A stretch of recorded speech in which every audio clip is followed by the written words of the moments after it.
मैया बड़े भाव से कन्हैया को मना लेती हैं और स्तनपान कराती हैं। तभी तक दूध पीते पीते फिर श्याम सुंदर को एक नई बात याद आ गई। मैया एक बात बता। बोले क्या? बोले तुझे पूत प्यारा है कि दूध प्यारा है? हे भगवान, मैया भी बड़ी परेशान। अब ये नई बात तेने कहां से याद कर ली? नहीं नहीं मुझको बता, दूध प्यारो है कि पूत प्यारो?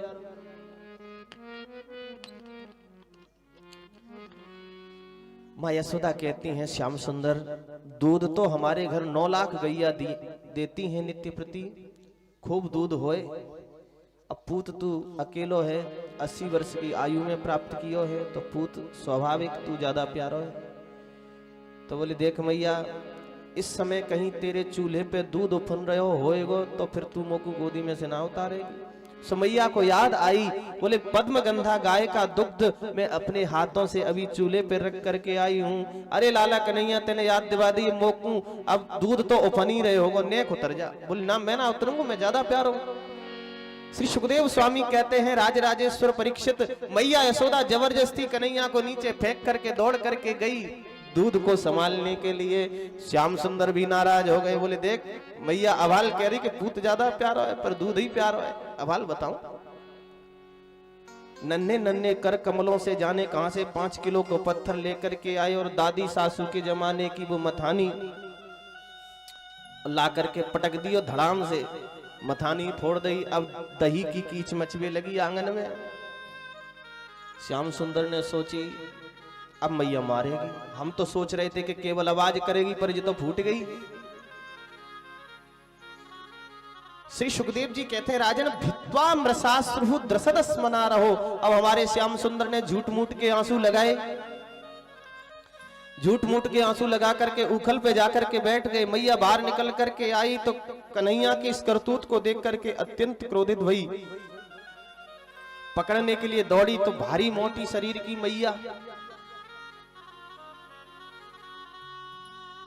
यशोदा थोड़ी भारी मोटे शरीर की और नन्हे से श्याम सुंदर।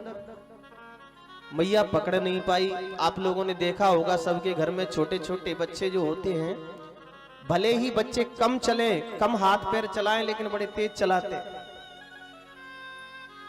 श्याम सुंदर बगल से निकल जाते, मैया पकड़ नहीं पा रही है। मैया ने कहा श्याम सुंदर मेरे पास आ जा, मैया तू मारेगी। तो भित्वा त्यक्त्वा यष्टिम सुतम बीतम विज्ञायार भगवत्सलाह। अपने पुत्र को भयभीत जान करके छड़ी फेंक दी। श्याम सुंदर जब पकड़ में आ गए तो मैया उखल से बांधने लगी हैं।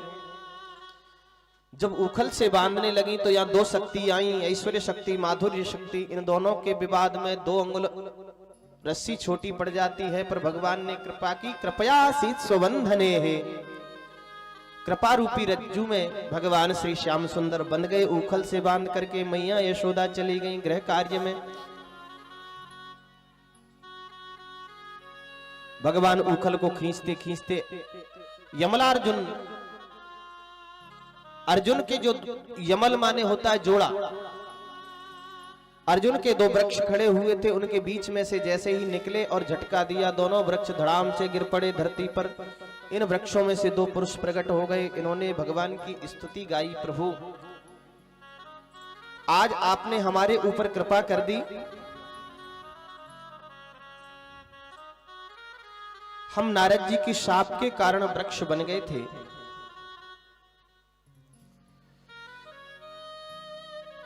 भगवान की स्तुति करके ये नलकुवर और मणिग्रीव तो चले गए अपने धाम के लिए। जब शब्द नंद बाबा ने सुना तो नंद बाबा दौड़ करके आए, मैया पर बड़े नाराज हुए। तूने थोड़ी सी मटकी फोड़ देने के कारण श्याम सुंदर को उखल से बांध दिया, ये ठीक नहीं किया यशोदा। श्री सुखदेव जी कहते हैं हे परीक्षित,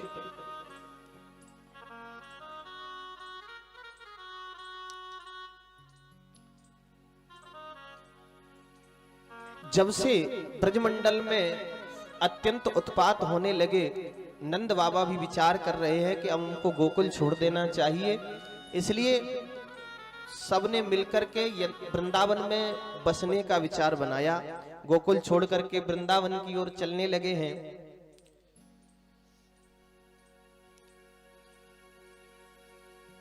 ठाकुर जी की सेवा, श्रीमद् भागवत जी की जो सेवा चल रही है, इस सेवा के अंतर्गत अनंत बलवंत हनुमंत लाल जी के चरणों में, महंत जी महाराज की सेवा में इस श्रीमद् भागवत कार्यक्रम आयोजन में श्रीमान ठाकुर साहब दुर्ग सिंह जी सिकरवार जी, सनोप श्री रंजीत सिंह जी ग्राम देवगढ़ वालों ने 31,000 रुपए की सेवा प्रदान की है। व्यासपीठ से बहुत बहुत साधुवाद।